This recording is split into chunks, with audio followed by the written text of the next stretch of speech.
Doctor Braj Kumar Pandey और Shri doctor Ganesh Singh.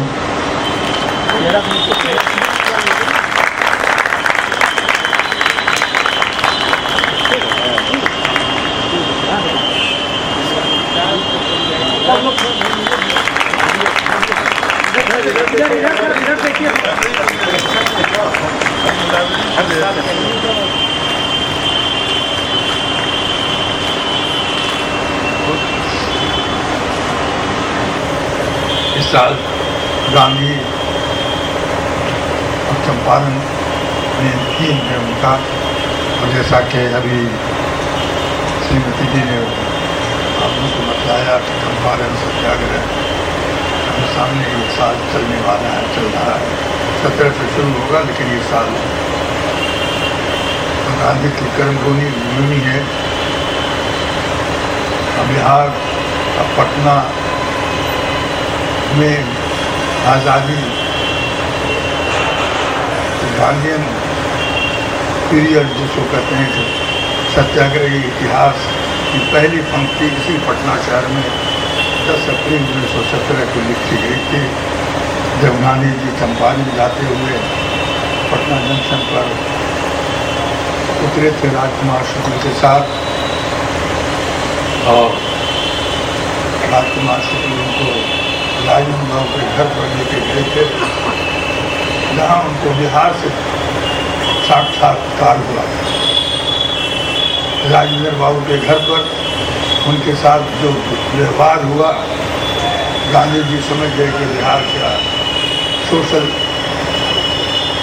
Infrastructure क्या है, बिहार क्या है। गांधी जी को तजुर्बा राजेंद्र बाबू के घर पर हो गया। उनके राजेंद्र बाबू के नौकर चाकर ने उनको काम नौकरी समझकर उनको टॉयलेट इस्तेमाल करने नहीं दिया, कुएं से पानी निकालने नहीं दिया। यानी एक गरीब आदमी के साथ जिस तरीके से व्यवहार किया जाता है, गांधी समझ गए कि बिहार किस सोशल फैब्रिक में यहाँ के गरीब जीते हैं।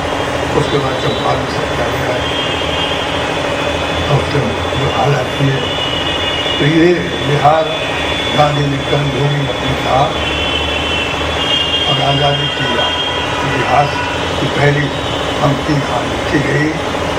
और बिहार में भी अपना हक अदा किया। ये कार्यक्रम अर्थशिला की तरफ से प्रस्तुत किया जा रहा है। अर्थशिला जिसका रंग भवन अभी निर्माण की प्रक्रिया से गुजर रहा है, पर निर्माण की प्रक्रिया अपनी जगह कायम है, जारी है, और इधर अर्थशिला अपने कार्यक्रमों को जारी रखना चाहती है। इसी के तहत ये समारोह भी है गांधी की पुण्यतिथि पर, और साथ ही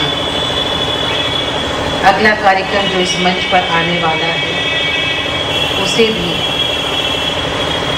अर्थशिला लेकर आई है। दास्तान गोई 2 शब्दों से बना है, फारसी के 2 शब्दों से, दास्तान और गोई। दास्तान कहानी, गोई कहना। हिंदी में जिसे कथावाचन कहते हैं, अंग्रेजी में स्टोरी टेलिंग, उसी को उर्दू में दास्तान गोई कहते हैं। इसे और भी कई नामों से, जैसे किस्सा गोई भी लोग इसे कहते हैं, पर अभी जो आप देखने जा रहे हैं उसे हम दास्तान गोई के नाम से ही जान रहे हैं। और दास्तान गोई की खासियत ये है कि इसने कोई आज जन्म लिया हो ऐसी बात नहीं। उर्दू अदब और उर्दू फन की यह जो बेहतरीन कला का जो नमूना है, इसने 16वीं सदी में न सिर्फ आंखें खोली, आंखें बेशक पहले खोली होंगी, पर जमकर परवान चढ़ी। मुगल सल्तनत के बादशाहों ने, खासतौर पर बादशाह अकबर ने इसे खूब परवान चढ़ाया। इसमें लोग तरह तरह से कहानियों को प्रस्तुत करते थे और उनके कथावाचन की शैली इतनी रोचक होती थी कि वो मनोरंजन का बहुत बड़ा साधन था। लंबे समय तक ये फन कायम रहा, पर 19वीं सदी के अंत तक आते आते इसकी सांस थमने लगी और 19वीं सदी जब 20वीं सदी से टकराई तो सांसें बंद हो गई। गांधी की कथा को प्रस्तुत करने के लिए इस मंच पर मैं आमंत्रण देती हूँ मोहतरमा फौजिया दास्तान को और जनाब फजल राशिद साहब को। पेश है दास्तान गांधी। तो पुरानी बात है और ताजा उन्वानों से कहना है कि टकराए नहीं गर्दिश में पैमानों से कहना है। अगर कांटे हो पहलू में गुलों की आंख खुल जाए, बहारें सो गई शायद गुलिस्तानों से कहना है। हवा हमसे जो टकराई वही अटखेलियां भूली, हमें पहचान ले पहले ये तूफानों से कहना है। बकदरे सोज दिल ये रोशनी किसकी है महफिल में, मुझे कुछ शम्मे आजादी के परवानों से कहना है। गुलिस्तानों में फिर फसले जुनू को मुंतजिर पाया, ये दामन काम आए अब गिरेबानों से कहना है। चमन में क्या नहीं ये तंग दामानों से कहना है, जो अपनों से न कह पाए वो बेगानों से कहना है। ओ हाज़रीन, ऐ मेरे वतन हिंदुस्तान, जन्नत निशान एक वक्त था कि तू फख्र रोजगार था और तेरी जमीन का जर्रा जर्रा फलक की जानिब रहवे रफ्तार था और तेरी बस्ती आसमां पे बसती थी। यहाँ बस बुलंदी ही बुलंदी थी, बस्ती न थी। तेरी ज़ियारत को फरिश्ते तरसते थे और तेरी इस सरजमीन पर आसमान से सदरंग मोती बरसते थे। कोलंबस तेरी आरज़ू में जहाज लेकर तमाम आलम में फिरता रहा। नेपोलियन तेरे इश्क में कैद होकर सेंट हेलेना में जीता रहा, मरता रहा। रूस का पीटर आज़म मरने को मर गया लेकिन दिल में तेरी हसरत लेकर गया। ऐ मादरे हिंद, तूने जो सुकून पैदा किए उन्होंने तमाम आलम में रोशनी फैलाई, इल्म और फजल के दरिया बहाए और दुनिया को तहजीब सिखलाई। हिंदुस्तान के फैज़ से दुनिया ने हयात ताज़ा पाई और तमाम आलम ने यहीं से अपने इल्म की प्यास बुझाई। इत्तेफाक से यहाँ एक गिरोह गोरों का ऐसा आया जिससे इस मुल्क पर पड़ गया काला साया। गोरों ने चाल ऐसी चली कि सारा निजाम दरहम बरहम हुआ, हुब्बुल वतनी खत्म हुई, खुद गर्जी का दौरा हुआ, नफ्सा नफ्सी का आलम हुआ, एक को एक का पास ना रहा, सब लुट गया अपना, कुछ भी खास ना रहा। मुल्क की हालत अबतर हुई, अवाम की हालत बदतर हुई, मजदूरों किसानों पर जुल्म के अंबार हुए और डाकू लुटेरे साहूकार हुए। गरीबों के मुंह से रोटी छीनी गई, दस्तकारों से उनकी रोजी छीनी गई, बुनकरों के अंगूठे काट कर उन्हें तबाह किया। कामगारों कारीगरों को भी गोरों ने मोहताज किया। रोज रोज कहत की आमद बढ़ी और दूसरी तरफ गांजे शराब मदक की इजारत बढ़ी। अंग्रेजों ने हमें मिटाना चाहा, अपनी बरतरी का सिक्का सबके दिल पर उठाना चाहा। खुद अलग थलग रहे लेकिन दूसरों को अलहदगी के लिए भड़काया। बहन को बहन से और भाई से भाई को खूब खूब लड़ाया। जब जुल्म हद से बढ़ा और हर तरफ तारीकी छाने लगी, पूरे मुल्क से जब त्राही त्राही की सदा आने लगी, तो फिर फलक ने कहा बस बहुत हो गया, बस बहुत बहुत हो गया। अब इस मुल्क का मसीहा आ ही जाना चाहिए और आसमानी सियासत पर उसको आकर छा ही जाना चाहिए।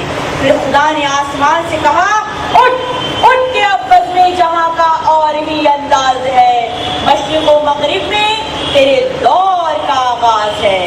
तो एक दिन मोहनदास ने शोशा छोड़ा कि वो इंग्लिस्तान जाएंगे और वहां से बड़े बैरिस्टर बनकर वापस आएंगे।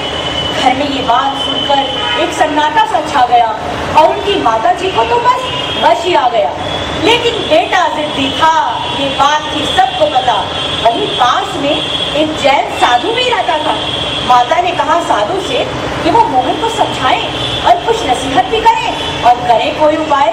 साधु ने कहा ये बाला कुर्ता पंछी है, इसकी परवाज न रोको, जो भी ये करना चाहता है इसे करने दो।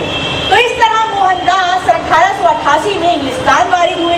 वहाँ वो 3 साल तक रहे और खूब फूले फले। 1914 में वापस वतन को आ गए। तो हिंद वापस आके महात्मा गांधी ने पूरे मुल्क का दौरा किया।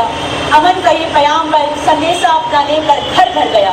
यही वो दौर था जब पहली आलमी जंग के शोले दुनिया में लगे थे फैलने और अफरा तफरी के इस जमाने में हिंदुस्तानी आवाम सेल्फ रूल के सपने लगे थे देखने। यही वो दौर था जब अंग्रेज हिंदुस्तानियों को हिंदुस्तानियों से लड़ाना चाहते थे, वोट डालो और राज करो की पॉलिसी आजमाना और फैलाना चाहते थे। तो किस्सा कुछ यूँ है जनाब कि भारत वापस आके महात्मा गांधी ने साबरमती में अपना एक आश्रम खोला और चंपारण से लेकर अहमदाबाद तक हर जुल्म के खिलाफ हल्ला बोला। मुल्क ने उनकी दावत को लब्बैक कहा और हर शख्स उनके पीछे आ गया। महात्मा गांधी की शोहरत दुनिया के बाहर भी लगी थी फैलने और पूरी दुनिया पुरुम्मीद होकर उनको लगी थी देखने। बहुत मुश्किल वो घड़ी थी, ऐसी विपदा पहले कभी न पड़ी। बापू ने टूटे दिलों को जोड़ने का काम शुरू किया। कभी गमज़दों की दिलजोई की, कभी जख्मों पर छाया रखा। हिंसा रोकने के लिए बापू ने आमरण व्रत रखा। हिंसा रुक गई, जनता ने राष्ट्रपिता का मान रखा।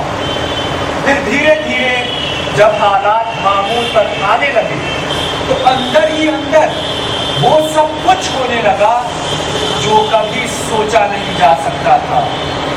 और फिर तारीख का वो स्याह बदकिस्मत दौर भी आ ही गया जब अहिंसा की उस धूल पर होने लगी मंसूबा बंद हिंसा। एक दिन बापू की सभा पर मदन लाल नाम के एक आतंकी ने बम फेंका। उस बम ने वहां की दीवार को उड़ा दिया, लेकिन फिर भी बापू को ये बिल्कुल नहीं लगा कि कुछ दिन बाद ही कोई आतंकी उनकी जान भी ले लेगा। और फिर वही हुआ जो इस बदकिस्मत मुल्क की किस्मत में था लिखा। बम धमाके के ठीक 10 दिन बाद नाथूराम गोडसे नाम का एक कठोर आतंकी बापू की सभा में पिस्तौल लेकर आ गया और उसने अमन के उस दूत पर एक एक करके 3 फायर कर दिए। बापू ने शांत भाव से आंख बंद करके राम नाम जपा और बेजान नीचे गिर गए।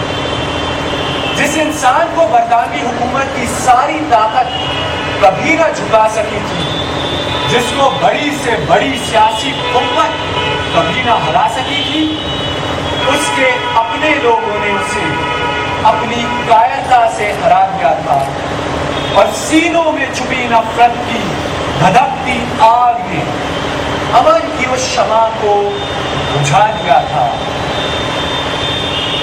30 जनवरी की वो रात बहुत तारीख, बहुत गमज़दा रात थी। इब्ने सफ़ी, जो अपने नावलों के लिए जाने जाते थे, महात्मा गांधी की शहादत पर अपने अंदर के शायर को नहीं रोक सके।